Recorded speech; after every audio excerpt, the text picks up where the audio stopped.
Networking module start करते हैं।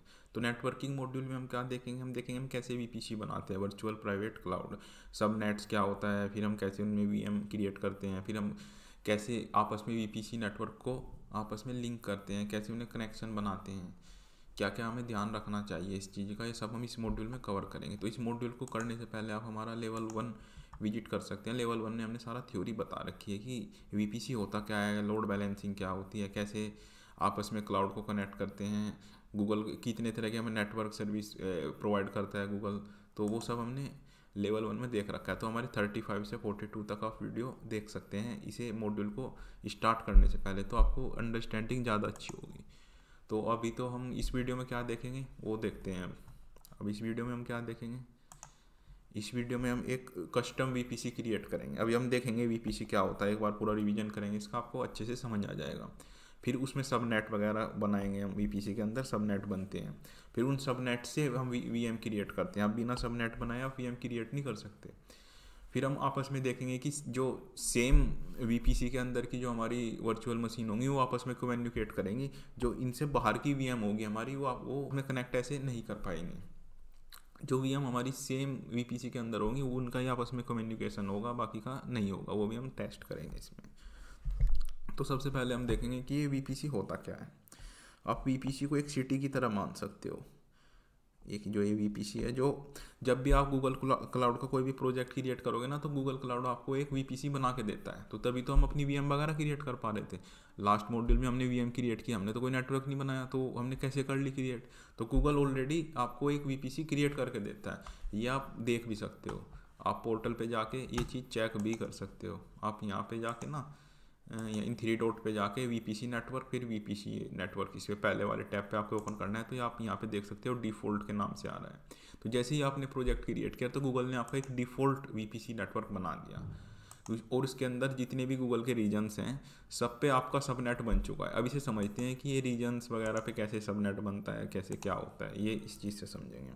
अब इसे आप एक सिटी की तरह मान सकते हो वीपीसी को। ये आपका एक वर्चुअल प्राइवेट क्लाउड है, एक पूरी सिटी है। अब गूगल ने क्या कर रखा है, अब अगर हम डिफ़ॉल्ट वाले की बात करें, जो हमने अभी देखा था डिफ़ॉल्ट वाला, अगर हम उसकी बात करें तो उसमें गूगल ने क्या कर रखा था, जितने भी गूगल के रीजन थे 20, अब यहाँ से आप देख सकते हो रीजन्स भी देख सकते हो आप गूगल के कितने सब नेट बन रहे हैं, इसका मतलब उतने ही रीजन्स हैं हमारे 42, इसका मतलब 42 रीजन्स हैं गूगल के। तो गूगल ने क्या किया, हमारे सभी रीजन्स में जितने भी रीजन्स अवेलेबल थे सब में सब नेट बना दिए। मतलब सब नेट को आप एक कॉलोनी की तरह समझ सकते हो। जैसे सब नेट एक यूएस में जैसे रीजन्स है ना, जितने भी रीजन्स हैं, एक बॉम्बे में बना दिया, एक बॉम्बे में बना दिया एशिया, ऐसे ऐसे करके उसने, इसे आप एक कॉलोनी की तरह समझ सकते हो सब नेट को। तो गूगल ने डिफ़ॉल्ट में हमें, जब हमने प्रोजेक्ट बनाया तो उसने जितनी भी उसके वो थे रीजन्स थे सब में हमारे सब नेट बना दिए। सब नेट एक कॉलोनी की तरह समझते सकते हो आप, जैसे कॉलोनी होती है। फिर उसके अंदर बनाते हैं हम अपने होम, जैसे हमने घर यहाँ बना दिया, एक यहाँ बना दिया, ये आप वीएम की तरह ट्रीट कर सकते हो, जैसे आप वीएम क्रिएट करते हो। तो जैसे ही आप वीएम क्रिएट करोगे तो सब नेट क्या करेगा, उस वीएम को एक आईपी एड्रेस असाइन कर देगा। सब नेट का एक प्रॉपर सीरीज होगी आईपी एड्रेस की, जो हम अभी देखेंगे, अब बनाएंगे, हम क्रिएट करेंगे, हम एक सीरीज डिफाइन करेंगे सब नेट की। उसमें से ही मतलब एक क्या करेगा, जैसे ये स्ट्रीट हो जाएगी, एक तरह से कॉलोनी होगी। अब जैसे हाउस नंबर होता है हमारा, तो उस तरह हमारे वीएम को नंबर देता चलेगा वो। एक तो सब नेट का नंबर होगा, जैसे हम आईपी एड्रेस मान लो स्टार्ट करेंगे 10.0.0 यहाँ से स्टार्ट करेंगे, तो ये शुरू की 2-3 डिजिट फिक्स होंगी एक सब नेट की, और उसके बाद लास्ट वाली डिजिट चेंज होती रहेगी। जैसे आप वीएम बनाते रहोगे तो ये आखिरी की जो डिजिट हैं ये चेंज होती रहेंगी, डिपेंड करेगा आप कितना बड़ा नेटवर्क बना रहे हो। ये भी हम सारा देखेंगे। तो वीपीसी क्या होगा, एक सिटी की तरह हो गया, उसके अंदर हमने सब नेट बनाए, सब नेट के अंदर हम वीएम बनाएंगे। तो डिफ़ॉल्ट में तो आपके सारे सब नेट बना दिए, आप कहीं पे भी वीएम बना सकते हो, क्योंकि आपके गूगल क्लाउड ने बाय डिफ़ॉल्ट जितने भी रीजन थे सब पे सब नेट बना दिए।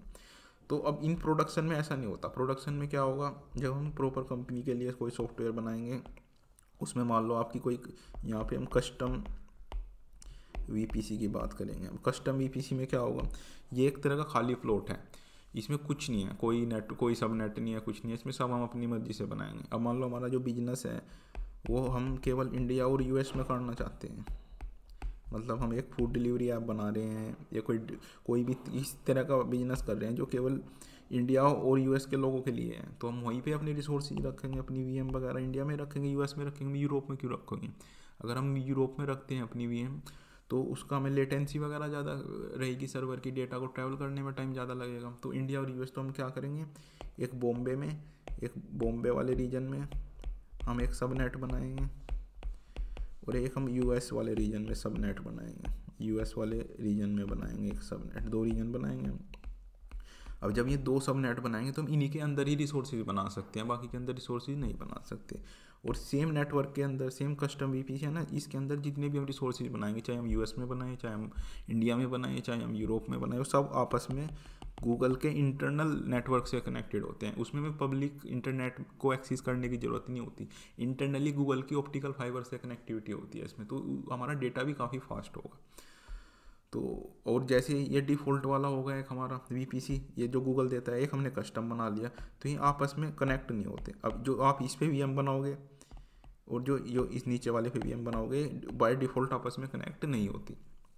तो इसका मतलब क्या है, अब मान लो कोई एक्सटर्नल आपका आपकी जो वीएम है उसका अगर आईपी एड्रेस वगैरह भी किसी हैकर वगैरह को मिल जाए तो वो आपकी वीएम हैक नहीं कर पाएगा कस्टम में, क्योंकि वो अंदर ही नहीं घुस पाएगा नेटवर्क के। डिफ़ॉल्ट वाले में क्या प्रॉब्लम है, डिफ़ॉल्ट वाले में आपके सब नेट हर लोकेशन पे बने हुए हैं। अब आपको वीएम केवल यूएस में और इंडिया में ही बनाना है, लेकिन आपके सब नेट हर जगह, तो एक तरह से आपने एंट्री पॉइंट दे रखा है, हर रीजन में आपने अपने नेटवर्क में घुसने का एक एंट्री पॉइंट दे रखा है, तो आप क्यों दोगे। लेकिन सिक्योरिटी में क्या, लेकिन नेटवर्किंग में क्या होता है, हम उतने ही एंट्री पॉइंट देंगे जितने की हमें ज़रूरत है, हम एक्स्ट्रा एंट्री पॉइंट देंगे ही नहीं ताकि कोई हमारा सिस्टम हैक कर ले, कोई डेटा कॉपी कर ले, तो हम इसमें वो एंट्री पॉइंट देंगे ही नहीं। तो हम उतने ही सब नेट बनाएंगे जितनी हमें रिक्वायर्ड। अभी से हम पूरे प्रैक्टिकल को करके देखते हैं प्लेटफॉर्म पे, तो आपकी और समझ में आएगा कि हम बात क्या कर रहे हैं। चलो इसे करके देखते हैं प्रैक्टिकल। अब ये आप देख सकते हो, एक इसने डिफ़ॉल्ट जो है हमें दे रखा है, एक डिफ़ॉल्ट ये वीपीसी हमें बना के दे रखा है, इसकी वजह से हम वीएम वगैरह बना रहे थे। इसमें कुछ आईपी एड्रेस इसने फिक्स कर रखे हैं। अब जैसे हम कोई भी अगर वीएम बनाते हैं अफ्रीका साउथ ईस्ट वाले रीजन में, अगर हम वीएम बनाते हैं तो उसका आईपी एड्रेस की ये वाली शुरू वाली जो 2 डिजिट हैं सेम रहेंगी, बस आगे की बदलती रहेंगी। अब ये /20 क्या है, इसका भी हम मतलब समझेंगे। ये डिफाइन करता है कि हमारा नेटवर्क कितना बड़ा होगा, कितने हम उसके अंदर रिसोर्सेज बना सकते हैं। कहने का मतलब ये कि जो हमारा सब नेट है, एक हमने कॉलोनी की तरह ट्रीट किया, तो हमारी कॉलोनी कितनी बड़ी होगी, उसके अंदर हम कितने रिसोर्सेज बना सकते हैं, वो ये डिफाइन करता है। तो अब हम पहले वीपीसी बनाते हैं एक, जब ये समझ में आएगा आपके। एक वीपीसी का नाम रख लेते हैं, जैसे custom VPC, demo custom VPC, ये नाम रख लेते हैं। बाकी आपका ये चीज़ रखना है, ये आपको कस्टम रखना है। ऑटोमेटिक करोगे तो ऑटो असाइन कर देगा आपके आईपी एड्रेस, लेकिन ये हमें नहीं करना है, हमें तो कस्टम बनाना है।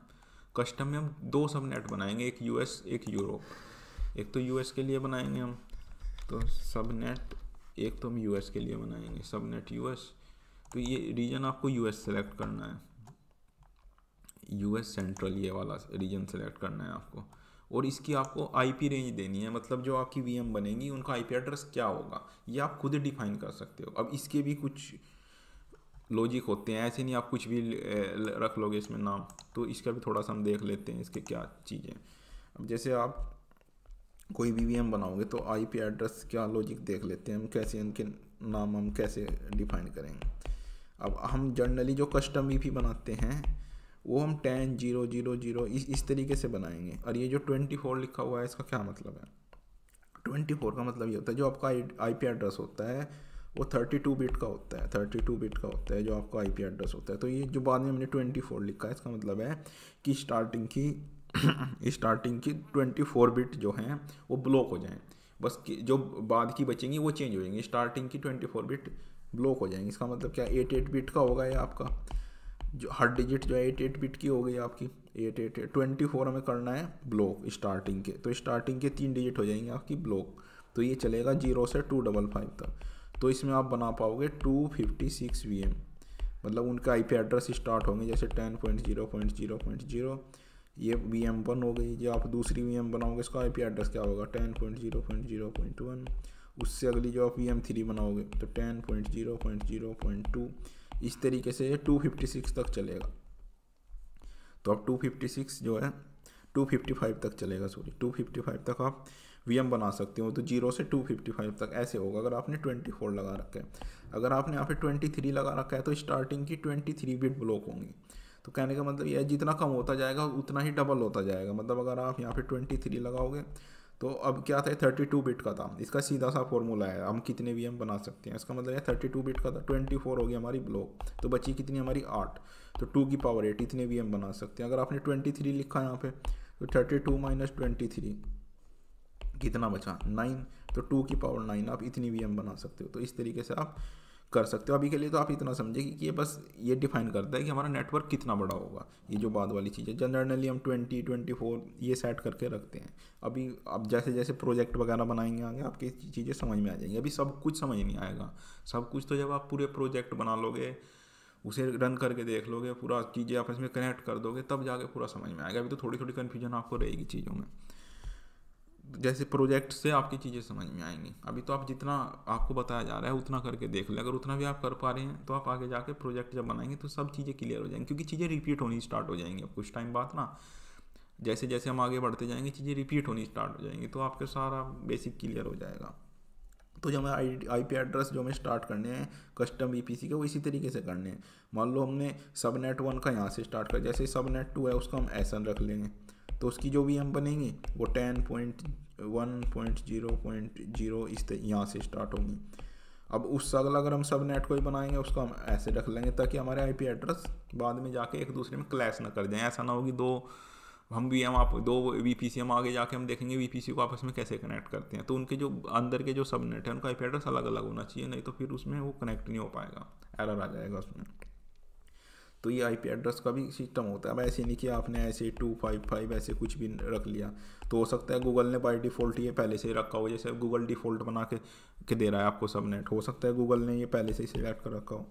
ये वाली चीज़ गूगल सेलेक्ट नहीं करेगा, ये कस्टम के लिए गूगल छोड़ के रखता है। मतलब ये आप कस्टम के लिए यही वाली सीरीज जो है यूज़ करोगे, ये यूज़ कर लो या ऐसे यूज़ कर लो, इस तरीके से यूज़ कर लो, इस तरीके के IP एड्रेसेस हम यूज़ करेंगे। तो इसका मतलब होता है कि हमारा नेटवर्क बड़ा कितना होगा, इसका मतलब होता है।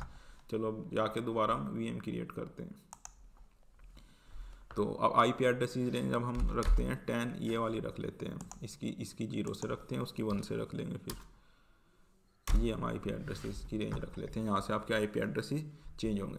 लेकिन आपकी जो पहली VM बनेगी उस पर ये 0 से नहीं बनेगी। वो गूगल क्या करता है, कुछ VM ना ब्लॉक करके रखता है, स्टार्टिंग के 2 लास्ट के 2 इस तरीके से। तो आपकी VM हो सकता है 2 3 इससे बननी स्टार्ट हो, वो भी हम देखेंगे आराम से आगे जैसे बढ़ेंगे। अब तो कन्फ्यूजन हो जाएगा ज़्यादा डिटेल में जाके। तो अब एक VPC एक इसके अंदर सब नेट बनाते हैं हम यूरोप वाले रीजन का, तो सब नेट EU ये यूरोप वाले रीजन का बनाते हैं।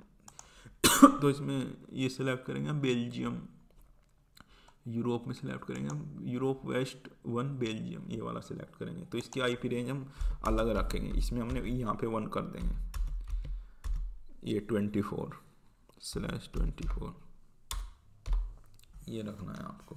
तो जो इसकी VM बनेंगी उनके IP एड्रेस ये पहली 3 डिजिट तो सेम होगी, आगे की चेंज होती रहेगी। ऐसे इसमें होगा, पहली 3 डिजिट सेम होंगी क्योंकि 24 बिट ये 3 ब्लॉक हो गई, अगले वाली बढ़ेगी बस। तो ये चीज़ है इसमें 10.0.0 ऐसे करके आएगा, इसमें 10.1.0 करके इस तरीके से IP एड्रेस बनेंगे हमारे। तो ये बाकी आपको एज इट इज रखना है। फायरवॉल्स रूल्स में आके आपको ये TCP/22 और ये वाला जो है ना आपका SSH है, इसमें आपको चेक करना है। बाय डिफ़ॉल्ट के आपके फायरवॉल रूल्स हैं। फायरवॉल रूल का मतलब होता है कि आपकी VM है जो उसके सामने एक आप मान सकते हो सिक्योरिटी गार्ड खड़ा है, तो जो भी डेटा अंदर आएगा बाहर जाएगा, कोई रिक्वेस्ट या कुछ भी होगा तो वो देखेगा कि इसके पास परमिशन है या नहीं है। तो बाय डिफ़ॉल्ट आपके VPC पे कोई डेटा नहीं आएगा, कोई डेटा अंदर नहीं आएगा, कोई डेटा बाहर नहीं जाएगा। जब आप कस्टम VPC बनाओगे सारी परमिशन आपको देनी पड़ेंगी, बाय डिफ़ॉल्ट कोई परमिशन नहीं होगी। तो आप जो SSH विंडो में ओपन कर रहे थे वो भी नहीं होगी, उसका भी कनेक्शन नहीं बनेगा। तो उसके लिए आपको ये वाली चीज़ चेक करनी है बस कि हमने SSH को परमिशन दे दी हम किसी भी नेटवर्क से। अब ये वाला जो IP एड्रेस होता है इसका मतलब ये है कि हम किसी भी कंप्यूटर से पूरे वर्ल्ड में कहीं से भी अपने VM को थ्रू SSH पोर्टल पे जाके हम उसे एक्सेस कर सकते हैं। तो उसके लिए प्रॉपर एक पोर्ट होता है 22 जो एडमिनिस्ट्रेटर पोर्ट होता है, मतलब हर चीज़ के लिए ये चीज़ें डिफाइंड होती हैं। तो आपको ये यहाँ पे चेक करना है, तभी आप SSH विंडो जो है ओपन कर सकते हो। बाकी फायरवॉल रूल के लिए अगली वीडियो आएगी हमारी, उसमें हम डिटेल में बताएंगे सारा, वो स्पेशल इसी चीज़ के ऊपर आएगी अगली वीडियो, नेक्स्ट वीडियो। तो इसे बस इस वाले को आपको चेक करना है ताकि हम SSH की कमांड देख पाएँ कि हमारी जो VM है वो आपस में कनेक्शन बना पा रही है नहीं बना पा रही है। तो इसे आप चेक कर दो, बाकी आपको एज इट इज रखना है, आप इसे कर सकते हो क्रिएट। अब वो थोड़ा सा टाइम लगेगा इसे क्रिएट होने में। तो जैसे ही आपका क्रिएट होगा फिर हम इस पर VM बनाएंगे, इस वाले नेटवर्क पे हम VM बनाएंगे इसकी सब नेट पे दोनों पे। तो सब नेट क्या करेगा, उन्हें VM को IP एड्रेस असाइन कर देगा और उन्हें हेल्प करेगा VM को कनेक्ट करने में। अब हम VM को तो आप सब नेट को ऐसे मान सकते हो आप कॉलोनी की तरह। अब कोई भी IP एड्रेस कोई भी रिक्वेस्ट जाएगी पहले कॉलोनी में जाएगी, फिर वो घर में जाएगी, घर को आप VM मान सकते हो। तो बिना सबनेट के, बिना नेटवर्किंग के आप VM से कम्युनिकेट कैसे करोगे, कर ही नहीं पाओगे आप। तो उसे कम्युनिकेट करने के लिए हमें नेटवर्क चाहिए होगा। अब आपने VM बना दिया हो तो कहीं गूगल के इंफ्रास्ट्रक्चर पे, कहीं फिजिकल सर्वर पे आपका कंप्यूटर बन गया, उससे कनेक्शन बनाने के लिए हमें नेटवर्किंग की VPC की ज़रूरत होती है। तो अब ये हमारा नेटवर्क बन चुका है। अब हम 2 VM बनाते हैं सेम रीजन पे, जहाँ जहाँ हमने ये बनाया था उसके सेम रीजन पे बनाते हैं। तो हम VM इंस्टेंसेस पे जाएंगे, क्रिएट इंस्टेंसेस। तो एक VM बनाएंगे हम US पे, US रीजन पे। अब आपको रीजन वही सिलेक्ट करना है यहाँ पे जहाँ पे आपने नेटवर्क आपने सब नेट बनाया था। अब यहाँ पे तो सारे शो कर रहा है क्योंकि यहाँ पे डिफ़ॉल्ट नेटवर्क में सारे सब नेट हैं हमारे। अगर हम इसे डिफ़ॉल्ट नेटवर्क को डिलीट कर देंगे ना तो यहाँ पे आपके ऑप्शन ही नहीं आएंगे, केवल 2 ही ऑप्शन आएंगे फिर VM बनाने के लिए। तो अभी तो हमारा डिफ़ॉल्ट नेटवर्क है इसलिए सारे ऑप्शन शो कर रहा है, नहीं तो हम VM के ऑप्शन ही नहीं आएंगे। एक तो हमने ये वाला सिलेक्ट किया था तो इस पर सिलेक्ट करेंगे जोन एनी, बाकी आपको कुछ नहीं छेड़ना है अभी। अब फिर आपको नेटवर्किंग में आना है, आपको कुछ अलाउ नहीं करना है। अभी तो हम बाहर से कुछ काम नहीं कर रहे, फायरवॉल रूल्स हम नेक्स्ट वीडियो में देखेंगे। तो आपको देखो ये जो नेटवर्क इंटरफ्रेंसेस है इसमें ये डिफ़ॉल्ट वाला सिलेक्ट हुआ है, तो इसे करना है आपको डिलीट। और डिफ़ॉल्ट वाले को डिलीट करके आपको डेमो वाला जो हमने बनाया था वो सिलेक्ट करना है। जैसे ही आपको सिलेक्ट करोगे ऑटोमेटिक US वाला सबनेट सिलेक्ट हो जाएगा हमारा। क्योंकि हमारी जो VM है ये कौन से रीजन में बन रही है, US वाले रीजन में, तो US वाला सबनेट ही हमारा अपने आप सिलेक्ट हो गया इसमें। बाकी आपको कुछ नहीं करना है, बाकी करना है आपको क्रिएट। बस VM बना के आपको नेटवर्क में चेंज करना है, बाकी कुछ नहीं करना है। फिर आप दोबारा एक और इंस्टेंसेस बना लेते हैं VM यूरोप EU कर लेते हैं। इसमें भी कोई चेंज नहीं करना है, नेटवर्किंग कुछ अलाउ नहीं करना है, डिफ़ॉल्ट वाले को करना है डिलीट। दूसरा करना है ऐड कस्टम EPC। देखो इसने ऑटोमेटिक एक सेकेंड थोड़ी सी गड़बड़ होगी हमारे, दोबारा करना है आपको ये। फिर आपको बनाना है एक यूरोप के लिए, फिर आपको यहाँ से रीजन वही सिलेक्ट करना है जो आपने सबनेट के लिए किया था, बेल्जियम 1, बेल्जियम वाला, वेस्ट 1। फिर नेटवर्क पे आना है आपको, इसे करना है डिलीट। फिर दूसरा ऐड करना है कस्टम VPC, इसमें ऑटोमेटिक आपका सिलेक्ट हो गया यूरोप वाला। फिर आपको करना है क्रिएट।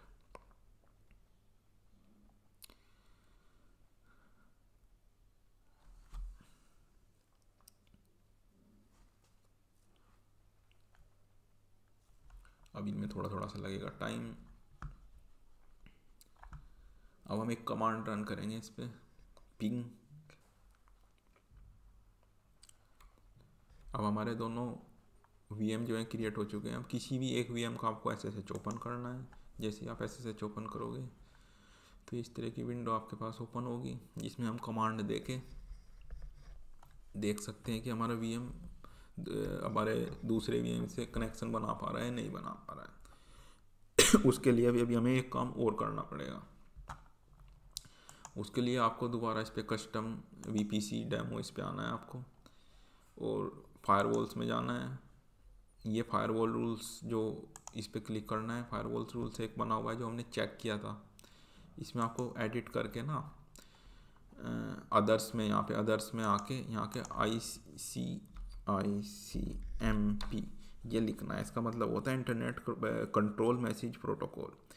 अब इससे क्या होगा, एक हम कमांड रन करेंगे पिंग कमांड क्या करेगी, वो देखेगी कि हमारी जो दूसरी VM है उसका IP एड्रेस, उसका एड्रेस कॉपी करेंगे इसमें। फिर पिंग लिख के हम कमांड लिखेंगे। हम क्या करेंगे, एक मिनट अब देख लेते हैं इस पर हम क्या करेंगे। हम अपने SSH में पिंग, फिर एक उसका IP एड्रेस लिखेंगे, जैसे VM2 का IP एड्रेस। अब पिंग कमांड को यूज़ करने के लिए हमें एक प्रोटोकॉल की ज़रूरत पड़ती है, ICMP, internet control message protocol बोलते हैं इसे, इंटरनेट कंट्रोल मैसेज प्रोटोकॉल। अब ये क्या करेगा, ये उसकी हेल्थ चेक करेगा, VM की हेल्थ चेक करेगा कि वो VM हमारे से कम्युनिकेट करने के लिए सही है या नहीं है, काम कर रही है नहीं कर रही है, हम उस पर डेटा भेज सकते हैं नहीं भेज सकते। वो उससे जो हमने उसमें मान लो कोई सॉफ्टवेयर इंस्टॉल कर रखा है उससे उसे कुछ मतलब नहीं है, बस वो ये देख के आएगा कि हम इस पर उसके केवल नेटवर्क से बात करके आएगा कि हाँ इसका नेटवर्क सही है और हम इससे कम्युनिकेट कर सकते हैं, तो ये हमारी कमांड काम करेगी। तो उसके लिए हमें प्रोटोकॉल वहाँ पे डिफाइन करना पड़ेगा, क्योंकि बाय डिफ़ॉल्ट जो होता है हम कस्टम VPC बनाते हैं, हमारे पास कोई परमिशन नहीं होती, सारी एक एक परमिशन हमें देनी पड़ेगी। इसे कर सकते हैं आप सेव, जैसे ही ये हो जाएगा सेव, फिर हमारा SSH ओपन हो चुका है। अब हम देखेंगे कि हमारी VM, अब हमने SSH कौन सी का ओपन किया है, यूरोप वाली का किया है। तो हम देखते हैं US वाली जो VM हमारी इससे कनेक्ट हो पा रही है नहीं हो पा रही है। तो उसका इंटरनल IP एड्रेस क्या है, 10.0. अब देखो ये IP एड्रेस की सीरीज देखो, इसने 2 से स्टार्ट किया है, तो 0 और 1 नहीं दिया है इसने IP एड्रेस, जबकि स्टार्ट तो 0 1 से होगा। तो इसलिए कुछ ब्लॉक करके रखता है गूगल क्लाउड, कुछ स्पेसिफिक काम के लिए ब्लॉक करके रखता है, वो भी हम आगे जाके देखेंगे जैसे जैसे आगे बढ़ेंगे किस किस काम के लिए ब्लॉक करके रखता है। तो आपके 2 से बनने स्टार्ट हुए हैं IP एड्रेस। तो जैसे हम बात कर रहे थे कि हम 256 बना सकते हैं, तो 4-5 ही ब्लॉक करके रखेगा, तो हम ऐसे 250 के आसपास हम बना सकते हैं अगर हम 24/24 यूज़ कर रहे थे वहाँ पे। तो अब हम इसका IP एड्रेस ये कॉपी कर लेते हैं। हमने ये इस वाली का यूरोप वाली का खोला हुआ है ये SSH, तो हम कमांड देते हैं PING और ये IP एड्रेस कॉपी करते हैं, इससे करते हैं एंटर। अब देखते हैं कनेक्शन बन पा रहा है नहीं बन पा रहा। अब देखते हो हमारा कनेक्शन बन पा रहा है। अब Ctrl+C करके इसे कर देते हैं हम स्टॉप। अब आप देख सकते हो 8 packets transmitted 8 received 0 packet loss, एक टाइम देख सकते हैं। तो इसका मतलब हमारा कनेक्शन बन पा रहा है। तो जो आप कमांड दोगे ना, अब लिनक्स ऑपरेटिंग सिस्टम में आपने पिंग और IP एड्रेस दे दिया तो ये चलता ही जा रहा है, तो उसके लिए आप काउंट लगा सकते हो ऐसे C4 ऐसे करके, तो ये 4 बार चल के रुक जाएगा। C4 एक सेकेंड पूरा ही लिखना पड़ेगा, काउंट लगा सकते हो, मतलब आपकी जो कनेक्शन है वो 4 बार बन के ना फिर ये अपने आप स्टॉप हो जाएगा 10.0.0.2। जब आप ऐसे लिखोगे ना C4, अब देखो ये 4 बार कनेक्शन बनेगा इसका और फिर ये अपने आप स्टॉप हो जाएगा। तो ये चीज़, अब हम एक VM और बना के देखते हैं अपने डिफ़ॉल्ट वाले VPC पे, फिर वो देखते हैं उसके साथ भी ये कनेक्ट हो पा रहा है नहीं हो पा रहा है। अब ये US सेंट्रल उस पर ही बना लेते हैं VM डिफ़ॉल्ट, ये हम डिफ़ॉल्ट वाले पे, अब जो इसमें नेटवर्क है हम डिफ़ॉल्ट रखते हैं, ये इसे क्रिएट करते हैं। अब फिर देखेंगे इसका एक IP एड्रेस आएगा, इंटरनल IP एड्रेस। अब देखेंगे कि VM इससे भी कम्युनिकेट हो पा रहा है नहीं हो पा रहा है। अब जो ये वाली VM बनी है हमारी डिफ़ॉल्ट, इसका सबनेट तो हर जगह है, इसका सबनेट अब जैसे ये बनाई कहाँ है हमने, US, ये भी US वाले रीजन में बनाई है, US सेंट्रल 1 पे, तो इसका तो सबनेट वहाँ पे भी है। अब कायदे से तो ये चीज़ कनेक्ट करनी चाहिए। देखते हैं कि हमें ये कनेक्शन बनाएगा नहीं बनाएगा, थोड़ा टाइम लगेगा इसमें।